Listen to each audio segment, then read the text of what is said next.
Ang tanong dito, bakit maraming tao ang nai-scam sa investment? May tatlong major reason. Una is greed.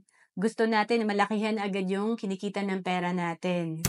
Maaaring kumita ang pera natin ng 12% per year, pero scam kapag ang kinikita ng pera natin ay 12% in 1 week lang or 20%, 30% in 1 week. And of course, ignorance.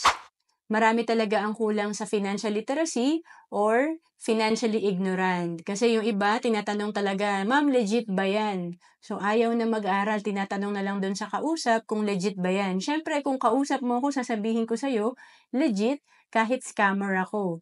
Kasi, ayaw nating aralin, ayaw nating i-check yung mga website or yung mga legalities. Kailangan wag tayo magre-rely sa sinasabi ng ibang tao, kailangan mag-i-investigate din tayo bago tayo mag-invest.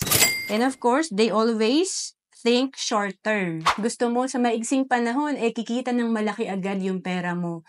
Hindi ka makapag-antay. Ayaw mo ng long term. Ma'am, ayaw ko ng 10 years, ayaw ko ng 20 years. Gusto ko this year, kumita agad ang pera ko na malaki. At gusto ko maliit lang ang ilalagay ko. So, ito yung mga reason bakit kailangan talaga mag-ingat tayo at mag-aral tayo sa financial literacy. To know more about savings and investment, message mo lang ako sa FB, Roan Celis Capistrano.